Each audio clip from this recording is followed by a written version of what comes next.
On a ici, j'ai avec moi le modèle Ranger Eco, qui est le premier modèle de la gamme Ranger, que vous utilisez beaucoup sur le terrain. Ce produit, il est effectivement bien conçu pour aller sur les toits. Hein. On a deux renforts ici qui permettent de protéger la sortie RF de l'appareil. Une housse qui permet d'affronter, je dirais, toutes les conditions de terrain, et avec un pare-soleil intégré. Et puis surtout, une housse, comme ça, une sangle qui vous permet de travailler les mains libres et de garder l'appareil sous le nez et de pouvoir travailler en tout confort.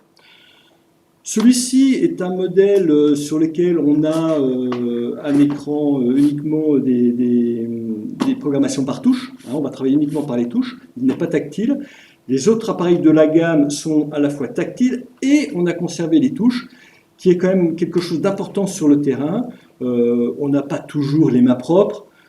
Il peut pleuvoir dans certaines régions. Et l'humidité ne fait quand même pas très bon ménage avec les appareils 100% tactiles. Donc on a conservé les touches sur nos équipements de terrain. On va pouvoir travailler, alors non pas malheureusement avec ce modèle-là pour faire les démos, parce que le Ranger Eco ne possède pas d'interface HDMI, et pour suivre la présentation, c'est quand même absolument nécessaire d'avoir ça. On passe sur le modèle légèrement supérieur, qui est le modèle Ranger Neolite, qui possède une sortie HDMI, et puis quelques autres fonctions également, comme l'écran tactile, mais je vous explique ça tout de suite. Donc, je pose mon Ranger Eco, et ici, je vais travailler sur le Ranger Neolite pour vous faire la présentation des fonctions principales de l'appareil, et peut-être vous faire découvrir quelques fonctions que vous n'avez peut-être pas encore utilisées. L'appareil, on l'a déhoussé ici pour que ce soit plus facile pour moi de manipuler. Je suis sur l'écran qui, a priori, sur l'écran sur lequel vous allez travailler le plus souvent, où on va trouver ici le spectre, et ici, sur le bandeau supérieur, toutes les mesures essentielles pour travailler. Je suis ici sur le spectre total, donc on est entre 5 et 950 MHz au niveau span, largeur de spectre. On voit sur la partie gauche toute la partie FM.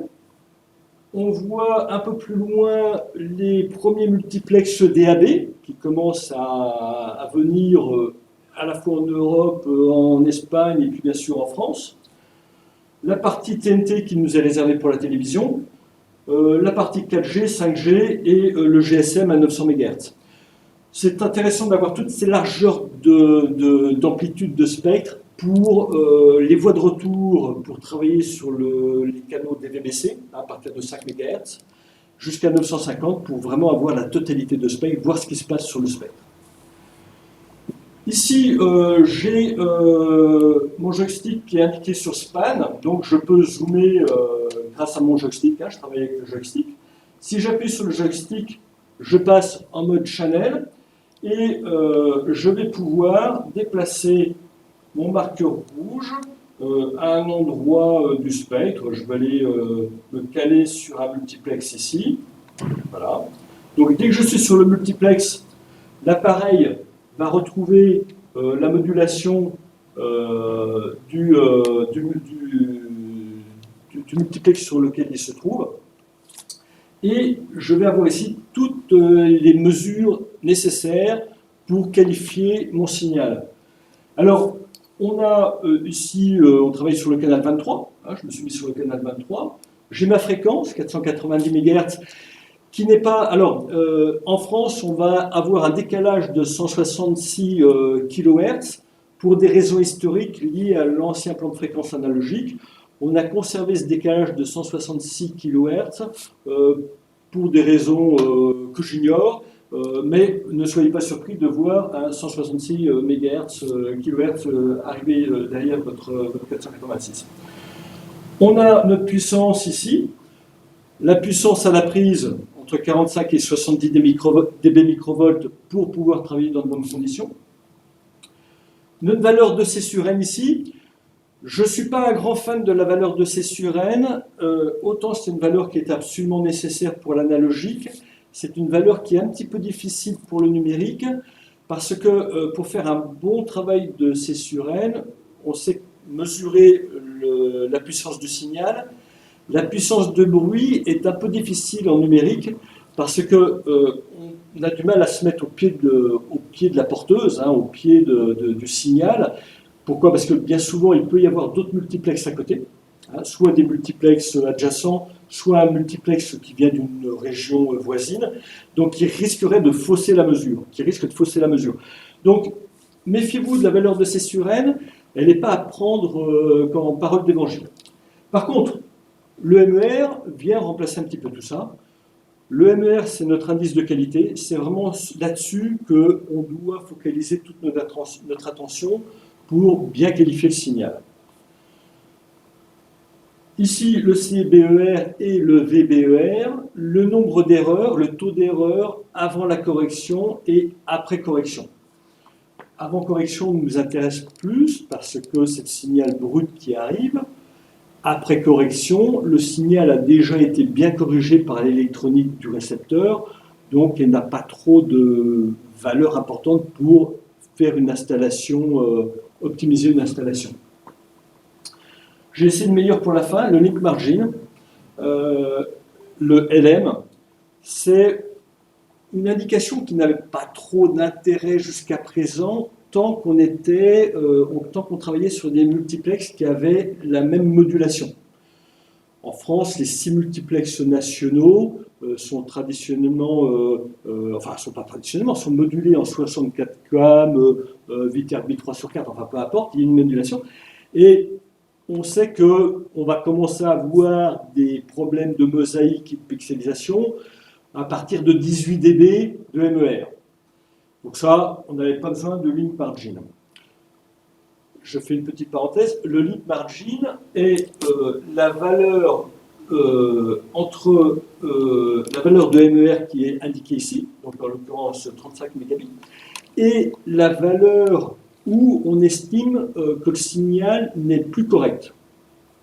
C'est-à-dire que entre mes 34 dB que j'ai sur ce signal ici, sur mon multiplex, j'ai 18 dB de marge d'erreur avant d'avoir un signal qualifié de mauvais. Donc tant qu'on n'avait que des multiplex qui étaient modulés de la même manière, tout allait bien. Maintenant qu'on retrouve en France des multiplex nationaux qui ont une certaine modulation, un multiplex pour les chaînes régionales qui peut avoir une autre modulation, et un autre multiplex pour la TN2 en cours de test qui a encore une autre modulation. On a donc 3 possibilités de modulation sur notre plan de fréquence. Donc le link margin, lui, va calculer la marge qu'on a en fonction de ces 3 différentes modulations. Donc ça vaut le coup d'y jeter un œil maintenant d'une manière un peu plus attentive. Je vais y revenir tout à l'heure. Ici, on va voir le cycle d'affichage, à savoir le spectre, les mesures et les modulations du signal. Je passe sur la touche mesure, où on va trouver les mesures comme on vient de les décrire, et puis sur le bandeau supérieur, des barres graphes. On va avoir ici la puissance, le signal à bruit, le VBER, et je reviens sur l'écran que je voulais montrer, qui est le VBER ici, où on est supposé voir, pardon, voilà, j'y étais, voilà, j'y suis, le VBER, on voit ici une indication QEF, quasi error free, quasiment sans erreur. C'est cette indication à 10 puissance moins 4 qui est le seuil estimé à partir duquel on estime que le signal est bon, tant qu'on n'a pas atteint cette valeur-là, ou que le signal est mauvais si on est en dessous de cette valeur. Donc quasi error free, c'est cette valeur qui nous permet de calculer le link margin, la marge d'erreur qu'on vient de voir sur l'écran précédent. Okay. Euh, D'autres présentations d'écran. On va choisir l'écran avec lequel on est le plus confortable, avec lequel on a les meilleures habitudes. Hein. Il n'y a pas de critères à ce sujet-là. Je passe maintenant sur la touche modulation vidéo. On a ici la visualisation d'un écran plein écran ou avec le spectre qui mesure. Et puis, en appuyant une dernière fois, je tombe sur un écran qui est absolument fondamental pour les installateurs qui vont être amenés à travailler sur des installations de transmodulation, c'est-à-dire des systèmes de réception satellite et de remodulation TNT, ou même qui vont avoir besoin de travailler sur des modulateurs qui font la conversion HDMI vers COFDM, TNT, hein, comme le modulateur M206. Pourquoi? Parce que ces appareils-là, on va pouvoir rentrer légèrement dans la signalisation du multiplex et de modifier certaines valeurs. On peut ou on doit modifier ces valeurs. Alors, ce sont lesquelles ces valeurs-là sur lesquelles on va pouvoir jouer? C'est les valeurs ici de NID et d'ONID, Network Identification ou Original Network Identification. Ici, on est en Espagne, donc les valeurs, ici, je ne sais pas à quoi elles correspondent. Ce que je sais, c'est qu'en France, ces deux champs doivent être indiqués 8442 pour les deux. Ça indique au téléviseur que ce sont des programmes qui sont édités en France et qu'il faut les prendre en compte quand on fait un scan. Certains téléviseurs, si on n'admet pas cette valeur de 8442, peuvent ne pas prendre en compte cet appareil en disant ce sont un multiplex qui vient d'ailleurs, je ne le prends pas en compte puisque je suis en France, ou qui peuvent vous renvoyer vos programmes en chaîne 800 alors que vous voulez les mettre dans une programmation différente. Les valeurs de transport stream identification, de service identification, on vérifie que les multiplex et les services ne prennent pas deux fois la même valeur. Logical Channel Number, le LCN, c'est le numéro de chaîne. TF1 en 1, France 2 en 2. Le nouveau programme que vous avez configuré, vous voulez le mettre en chaîne numéro 80. Vous allez, avec votre appareil, votre équipement de transmodulation, vous allez indiquer 80. Et puis ici, vous allez voir effectivement si ça a été correctement programmé, le numéro 80. Okay. Donc toutes ces datas-là, c'est de la signalisation, elles sont vraiment importantes pour bien faire fonctionner votre système. On peut rapidement, avec le joystick, en allant vers le haut ou vers le bas, passer en revue tous les programmes qu'on a dans le multiplex pour voir s'ils ont été correctement paramétrés. Ou alors, j'appuie sur le joystick et je vois apparaître tous les programmes, tous les services qui sont dans le multiplex. Ici, on ne l'a pas, mais vous auriez en France le numéro de LCN, le numéro de chaîne. La partie du bas, on vous donne des indications sur la compression du signal. Ici, je suis en MP4. Le débit du signal et le format du signal, la définition du signal. La même chose pour l'audio. Ici, on est en Dolby Digital Plus. Donc vraiment, une fenêtre très utile pour les systèmes de transmodulation et dès que vous allez avoir à programmer des chaînes internes dans un réseau. Je reviens sur mon spectre ici. Je vais le simplifier en supprimant la démodulation. Voilà. Une touche que j'affectionne particulièrement, qui est la touche ici caméra, alors qu'il y a deux fonctions, un appui court, un appui long. L'appui court ici, très simplement, vous permet d'enregistrer la silhouette de votre spectre. C'est-à-dire que si j'enlève mon signal, on voit que j'ai conservé à l'écran la silhouette du spectre sur lequel j'étais. Alors, ça peut être très utile, très intéressant d'utiliser cette fonction pour des recherches de panne. Vous avez un multiplex qui, dans une collectivité, passe moins bien que dans un autre étage. Donc, vous pouvez déjà avoir en tête de réseau enregistré votre spectre pour voir s'il n'y a pas une fréquence qui est amenée à disparaître. Et on le voit très rapidement visuellement. Ça peut être très utile pour comparer avant ampli ou après amplification un signal, avant ou après filtre, vérifier si le filtre 4G ou 5G que vous avez mis en place ne vient pas renier un des multiplexes en bout de bande. Il y a plein d'applications où on a besoin de comparer le signal entrant et le signal sortant, voir si quelque chose ne s'est pas passé dans le cheminement du câble. Donc c'est très facile, hein, on l'enlève, on le remet, appui court pour ça. La touche a une autre fonction, avec l'appui long, on peut enregistrer, voilà, faire une copie d'écran. On va faire une copie d'écran de n'importe quel écran de l'appareil, on va pouvoir l'enregistrer. Une fois que c'est fait, l'appareil vous donne une proposition de nom de fichier que vous pouvez valider, OK, ou au contraire dire ça ne m'intéresse pas, je veux l'appeler, ici je suis Barcelone, je suis à Barcelone, je vais l'appeler, vous voyez. Alors, ici j'utilise le joystick comme si j'avais affaire à mon Ranger Echo, mais j'ai un Neolight, j'ai un écran tactile, je peux également appeler ici avec mon clavier tactile. OK, c'est validé. Je vous montrerai dans quelques instants comment récupérer ces données, comment les envoyer sur une clé USB. Je poursuis ma présentation rapidement. Hein, je ne vais pas passer en revue toutes les fonctions pour que ce ne soit pas quand même ennuyeux pour que les gens qui connaissent bien l'appareil. Simplement les fonctions principales. Le plan de fréquence. Ici, je vais pouvoir choisir le plan de fréquence sur lequel je vais travailler. Ça peut être le plan de fréquence de Paris, de Barcelone, de Bordeaux, vos propres plans de fréquence que vous avez enregistrés, hein, qui vont s'afficher dans la liste. En France, on va plutôt travailler, quand on travaille avec un nouvel appareil, on va avoir en plus un plan de fréquence qui va être proposé qui va s'appeler le STDL TNT. TNT parce que justement, on a pris en compte le décalage de 166 kHz que je vous avais indiqué tout à l'heure, pour éviter d'avoir toujours ce décalage qui apparaisse dans les menus.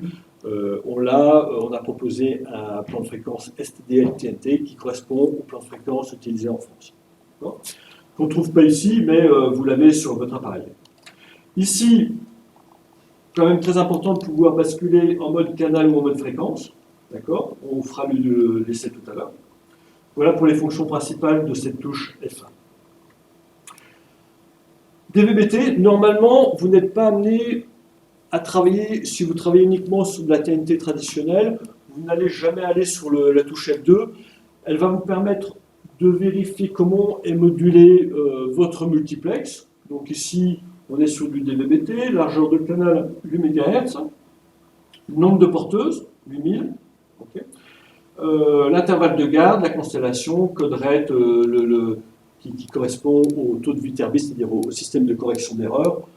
Voilà, je reviendrai tout à l'heure là-dessus, plus dans le détail. Les outils. Sélectionner un plan de service, c'est pour changer la démodulation qu'on voit tout à l'heure. Explorer le plan de fréquence. Alors, on va le faire, ça va nous servir tout à l'heure. On va lancer... Alors, vous allez le faire à chaque fois que vous êtes amené à déjà avoir votre premier appareil, et puis à chaque fois que vous allez changer de région, c'est quand même plus utile d'avoir le plan de fréquence qui correspond à la région plutôt que d'utiliser le plan de fréquence étalon avec tous les canaux disponibles. Donc on va explorer le plan de fréquence. On s'est mis au préalable sur le STDL-TNT. L'appareil commence à faire sa recherche. Donc, il est en train de travailler sur des signaux analogiques, donc là, ça ne m'intéresse pas, voilà, j'ai sauté. Donc là, on est sur un plan de fréquence, enfin, sur un réseau qui est un petit peu particulier, dans lequel mes collègues ont mis de la TNT, donc, qui arrive sur Barcelone. Là, je suis sur les multiplexes GSM. L'appareil les détecte, il voit qu'il y a du signal, il voit qu'il y a de l'activité, donc il se colle dessus. Il ne peut pas les démoduler ni les mesurer parce qu'on est sur du GSM, donc ça n'a rien à voir avec la modulation de TNT. Et donc pour ça, je fais sauter. Une fois que ce scan est fait, le processus est terminé, je valide. J'ai toute la liste des multiplexes. Donc comme je vous disais, c'est un plan, c'est un câblage un peu particulier où on a rajouté des canaux qui viennent de je ne sais où, et c'est pour ça qu'on en a autant. Je ne vais pas en avoir besoin d'autant pour la présentation, donc je vais me permettre d'en supprimer pour ne pas alourdir quand même nos études. Je suis en train de regarder en même temps, non, le DVB-T2 n'est pas sur ce câblage-là, on fera ça sur une autre arrivée de câble. Donc, une fois que j'ai mis à jour ce que je voulais, sauvegarder, pareil, je peux changer de nom. Okay. Donc là, je vais l'appeler, pour m'y retrouver tout à l'heure, je vais l'appeler Barcelone. Okay. Je valide. C'est dans la boîte. Je retrouve mon plan de fréquence ici, BRC que je viens de créer. Continuons l'exploration des outils, des fonctions principales. Hein. Rechercher station FM, ça va être la même procédure pour la FM. Je n'aurai pas cette fonctionnalité sur le Ranger Echo. Hein, l'intensité de champ, juste pour vous dire qu'il faut le garder sur off.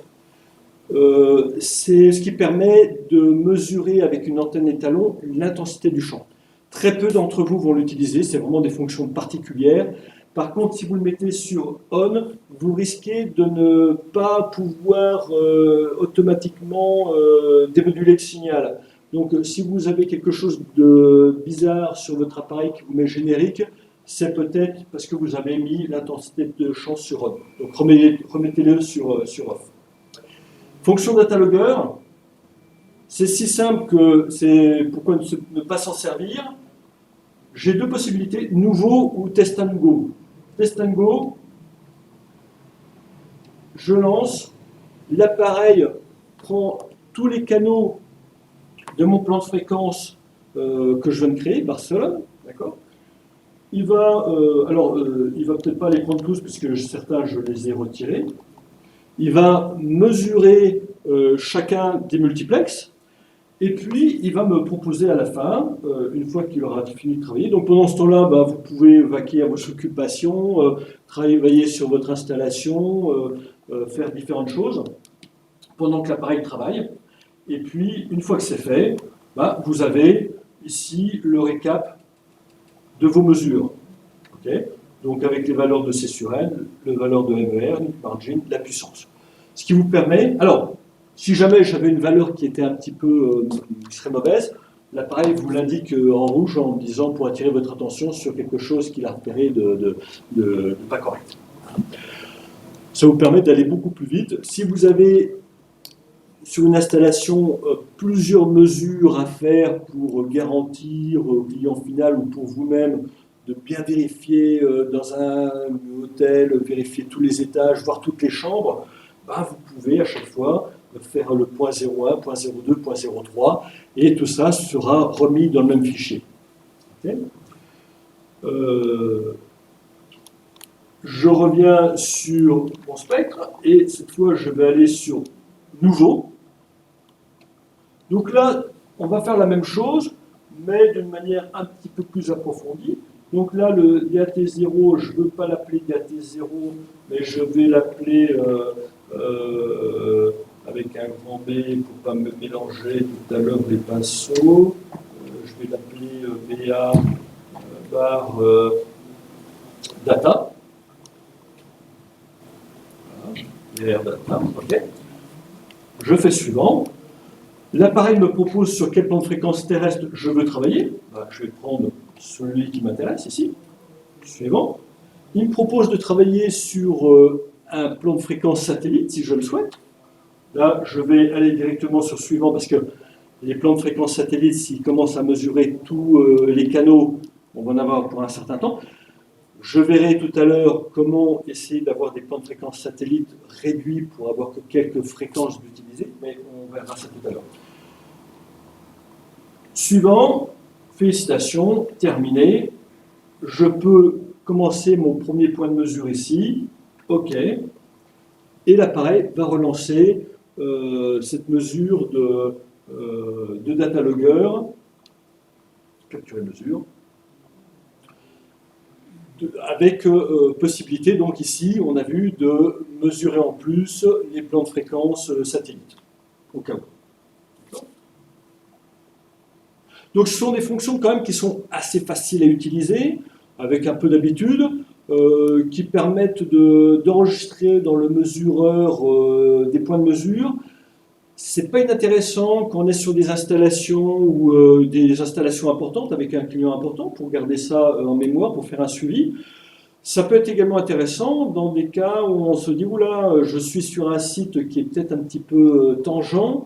Le client risque de m'appeler dans 6 mois en disant parce qu'il y a de la pluie, il y a de la neige ou du brouillard ou plein soleil, ça marche pas.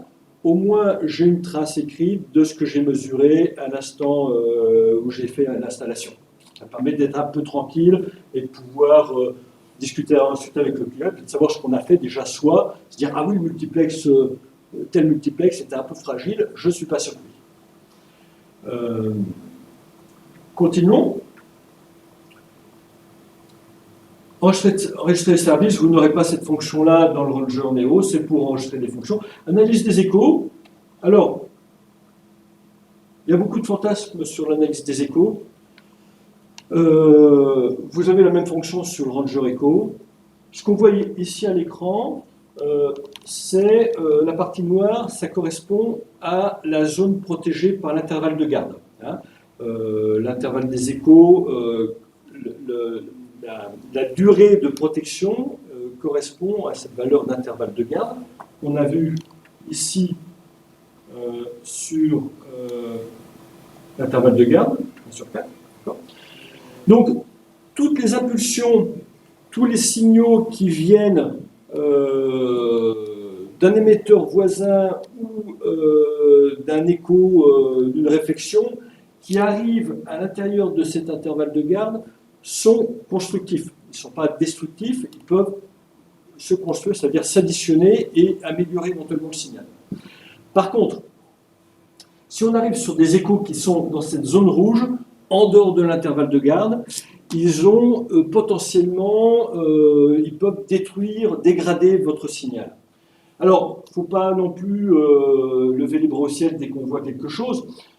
Il faut, pour que ça commence à se sentir au niveau des mesures, il faut avoir à peu près 15 dB de différence entre le pic principal et le pic qui va arriver en dehors, pour que ça commence à influencer votre valeur de MER. Et le MER, encore une fois, vous permet de voir si effectivement il y a dégradation du signal. Ici, la valeur, elle est donnée en dVB-C. C'est-à-dire qu'on n'est pas en dBm ou dVB.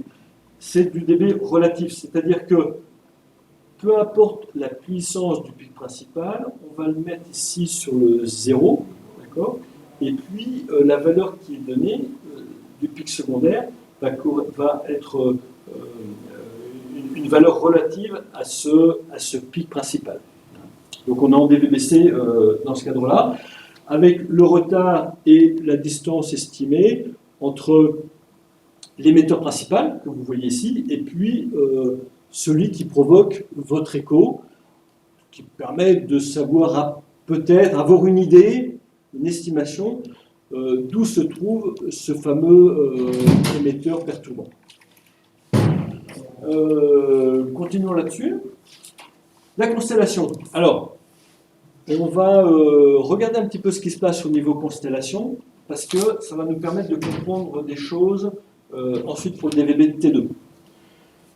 Sur ce multiplex, c'est la même constellation qu'on va trouver sur les multiplex de la TNT, pour les chaînes de la TNT en France. On est ici sur une constellation à 64 positions, d'où 64 quam. D'accord ? Donc ça correspond, chaque point ici, des cases, correspond à une valeur d'amplitude du signal et de déphasage. Sur les modulations TNT, on a une modulation à la fois d'amplitude et de phase. Okay. on a ici des points qui sont bien repérés, bien propres. C'est pour ça qu'on a une valeur de MER qui est bonne. Hein. On a des valeurs de MER qui sont de 30 dB.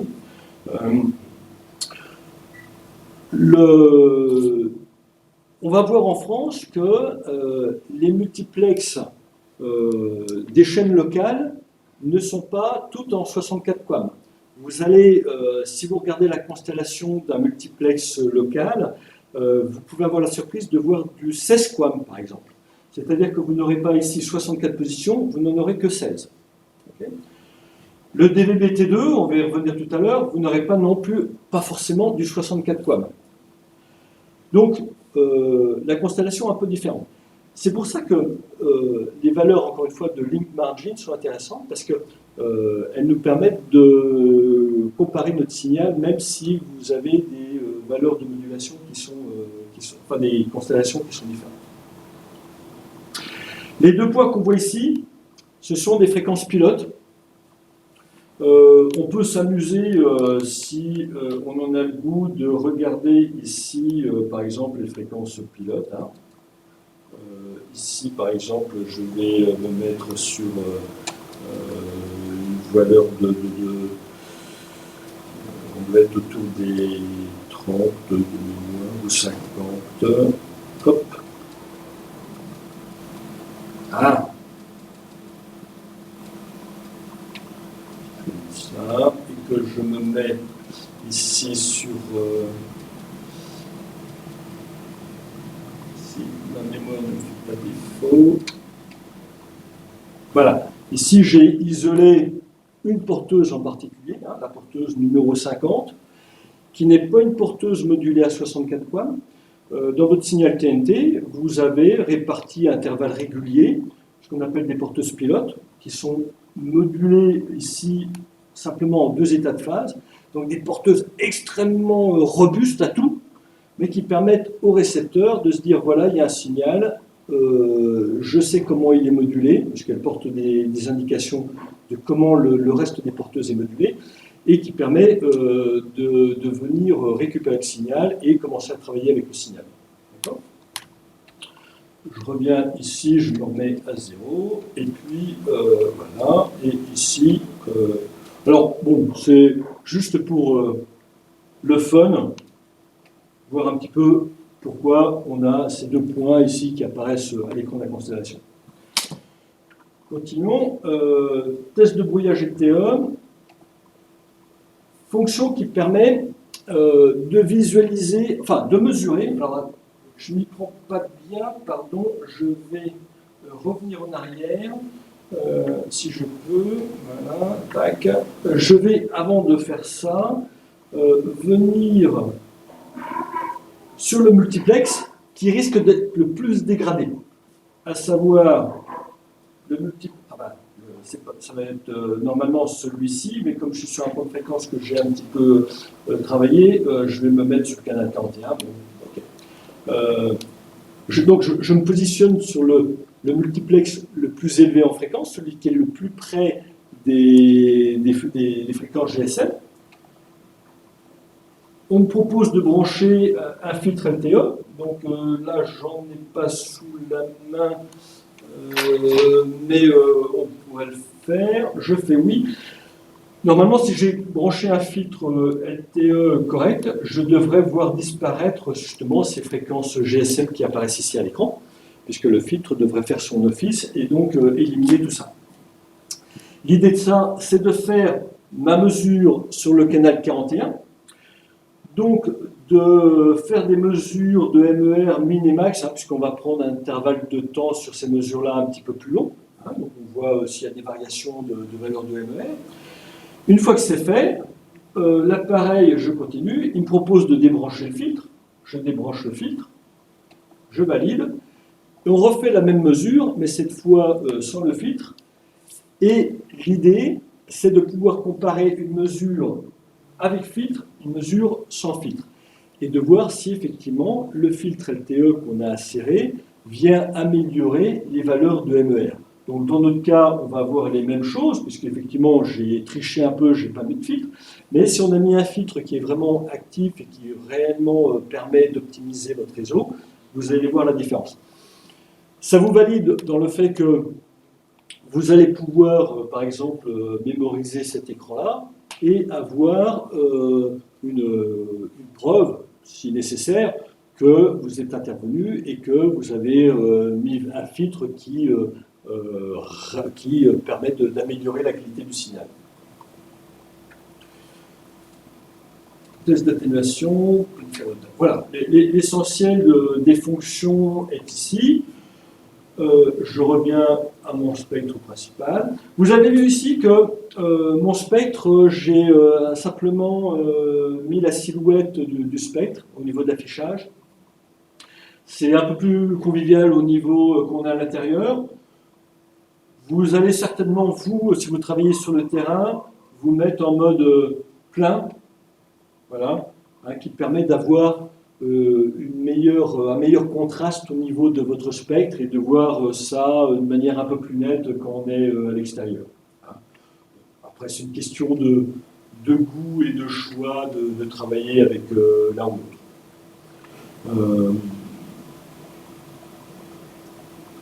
Voilà une fonction principale.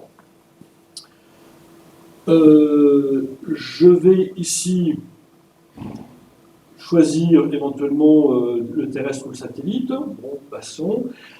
Je vous ai parlé tout à l'heure qu'on allait voir comment récupérer les éléments qui étaient enregistrés dans l'appareil. C'est ici que ça se passe, sur la touche enveloppe.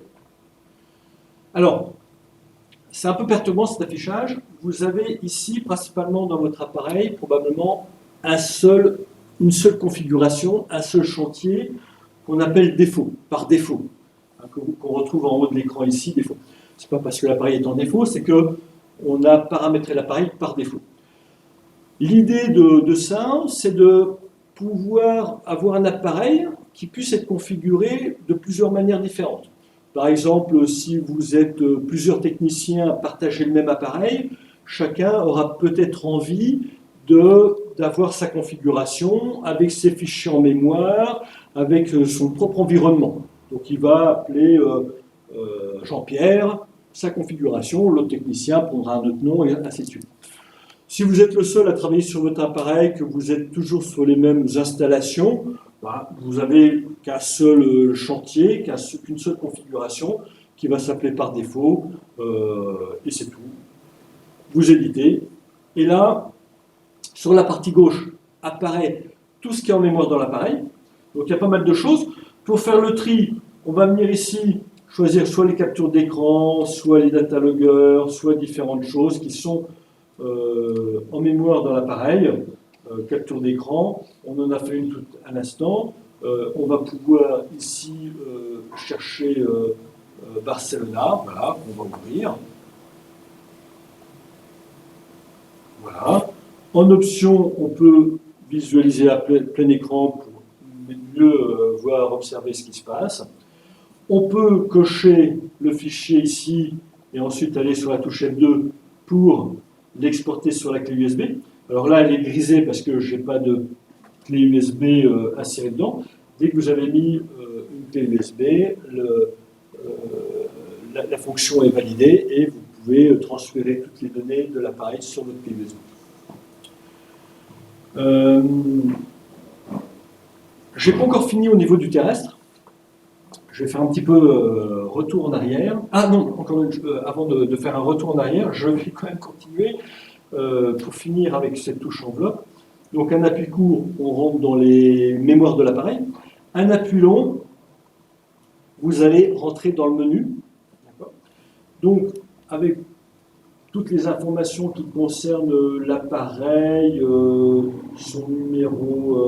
Alors, suivant la référence de l'appareil, vous allez avoir des menus qui vont être un petit peu différents, mais vous allez avoir leur date, le type de mesure, les seuils de détection, à partir du moment où, quand vous faites un scan automatique, enfin, une recherche de plan de fréquence, quand est-ce que les programmes doivent être pris en compte ou ne pas être pris. Dans le format, dans la rubrique outils, vous avez ici les valeurs à partir desquels la mesure LTE va être prise en compte, hein, donc 795, puisque les fréquences 5G commencent à partir de cette valeur-là jusqu'à 860 MHz. Donc on va calculer à partir de ça. Style ID, alors ça, le terme est un petit peu bizarre, mais ça vous donne des indications, comment dire, ça permet d'indiquer à l'appareil qu'est-ce qu'il doit rechercher de manière automatique. Si vous avez encore sur votre réseau des porteuses analogiques, vous allez pouvoir cliquer analogique, l'appareil va faire ses recherches en analogique. Il vaut mieux l'enlever parce que ça prend du temps. C'est pas utile si vous n'avez pas d'analogique. Donc vous pouvez même la FM, si vous n'avez pas de porteuse FM, si vous ne travaillez pas sur la radio, vous enlevez la FM. Pour le DVB, pour le numérique, vous allez conserver que le DVB-T, éventuellement le DVB-T2, et pour le satellite, DVB-S, DVB-S2, l'appareil sera beaucoup plus rapide pour rechercher les multiplexes et les valeurs. Une fois que c'est fait, sauvegarder, okay, et ensuite quitter. L'appareil est reconfiguré à votre manière. Je fais un petit retour en arrière pour des choses qu'on a vues ici. Alors, on va parler de FM et de DAB. Pour ça, je vais ici aller chercher. Alors, je n'ai pas de plan de fréquence DAB ni FM, d'accord? Donc, je vais aller, pour aller les retrouver, ces fréquences, hein, elles sont plus basses que les plans de fréquence TNT, je vais me mettre en mode fréquence, ici. Donc, le channel est passé le petit icône est passé en mode FR, pour indiquer que je travaille en fréquence. J'ai mon marqueur rouge ici, que je vais déplacer. Alors, avec le Ranger Echo, je le déplace avec le joystick. Si j'ai l'écran tactile, je vais pouvoir aller directement ici sur l'emplacement, les bandes de la FM. Joystick pour élargir le span. D'accord. Donc, je retrouve, je suis sur une porteuse FM. Je me cale à peu près au milieu, voilà, pour avoir les informations sur la puissance, le signal à bruit de la valeur, et ici, je dois normalement, alors, j'appuie une fonction ici pour augmenter le volume, et je devrais ici avoir de l'audio.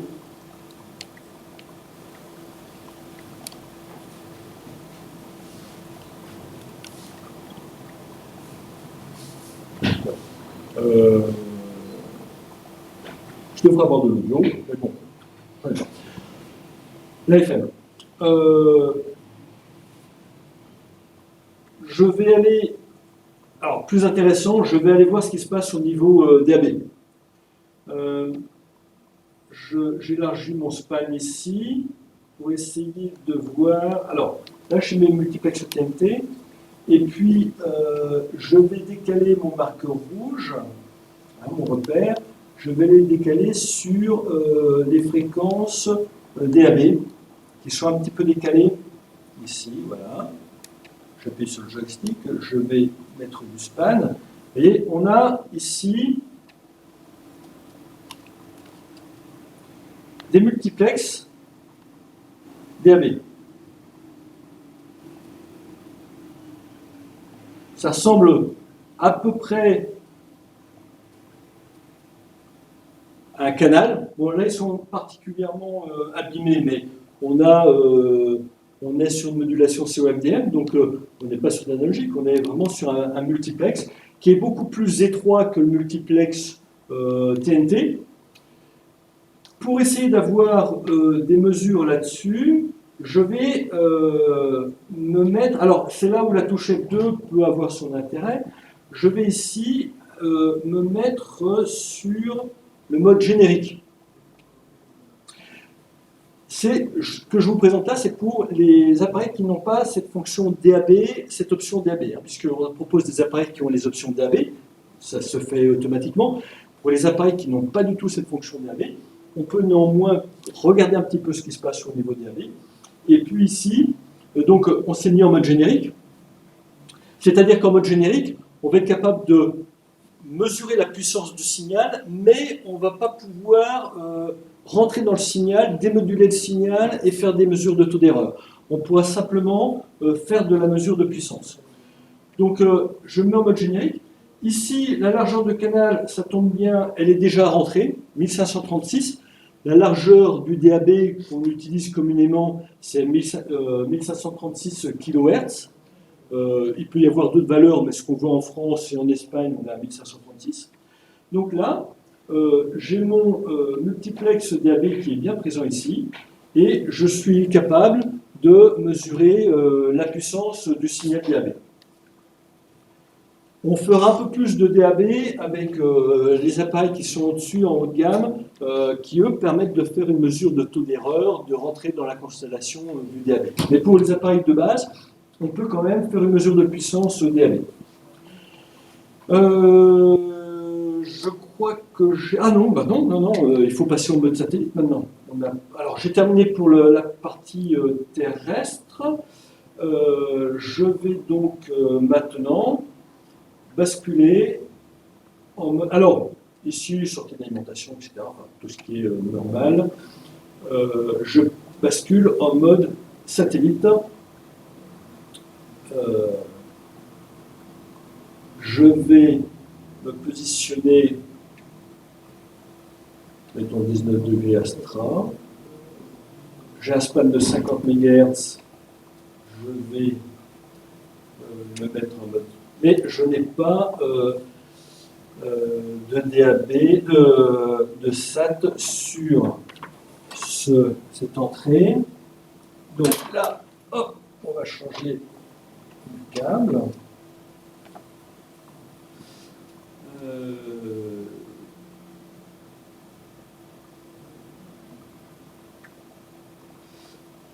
Bande satellite, ok. Je pense pas que j'ai besoin de l'alimenter. Peut-être que oui. Voilà, oui, en fait. Alors, curiosité au niveau du spectre, on voit qu'ici, on est sur le mode satellite. Qu'est-ce que c'est que cette partie ici? En fait, je suis sur un écran qu'on appelle wall band, bande complète, où c'est un peu quelque chose d'innovant qui apparaît sur le marché tranquillement, où la bande basse et la bande haute, alors ça correspond à des LNB wall band, où au lieu d'avoir les 4 polarités en sortie, on n'a que 2 câbles en sortie, et verticale, horizontale.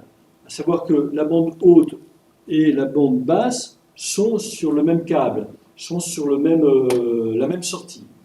Donc, pour qu'on puisse voir à la fois la bande basse et la bande haute quand on se raccorde sur ce câble-là, on a des écrans ici qui sont wall band, où on a une partie bande basse et bande haute qui apparaissent sur le même écran.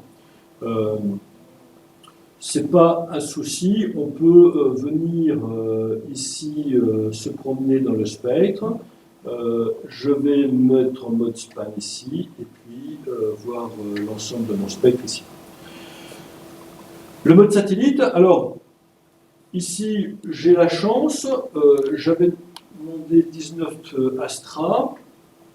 Normalement j'ai ici du 13 degrés.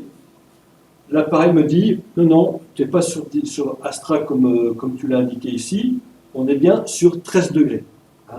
Donc l'appareil est capable de récupérer le signal, de le démoduler, de vérifier de la source du satellite sur lequel on est, et il me confirme qu'ici on est bien sur 13 degrés. Si jamais vous n'avez pas de chance, et que vous avez, avec votre parabole, récupéré une silhouette satellite, vous ne voyez pas du tout ce que c'est, et que ça vous pose un problème. À ce moment-là, on se met en mode fréquence ici, d'accord? Et là, je je ne veux pas qu'il travaille trop vite. Je vais déplacer mon marqueur rouge sur un multiplex, n'importe lequel. Voilà.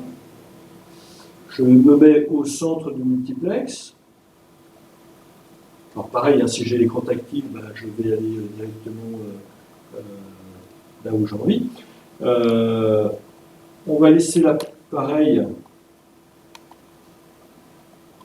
Voilà. L'appareil va faire sa recherche, va retrouver sa modulation et va m'indiquer sur quel satellite je suis. J'ai un signal qui est un peu faible là.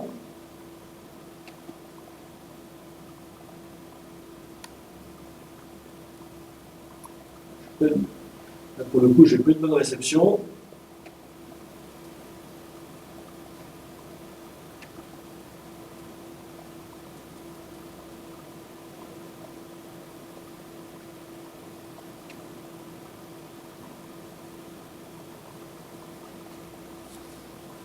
Alors, on va chercher un autre multiplex. Voilà.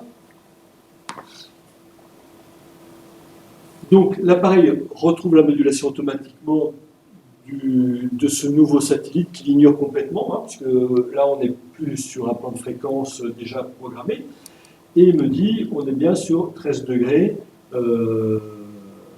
sur le satellite 13 degrés. Quelque chose d'excessivement important quand on est sur le satellite,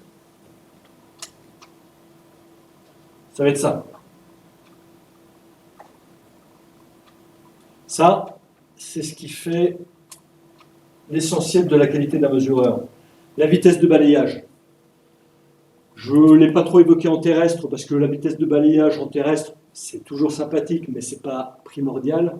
En satellite, c'est ce qui fait la qualité d'un mesureur. Vous êtes sur une parabole, un toit en face, des arbres, je ne sais quoi, vous êtes dans une position instable, vous dites « Ah, est-ce que ça va passer? Est-ce que je suis bien placé ici pour récupérer mon 19 degrés ?» Vous êtes en train de batailler avec votre parabole.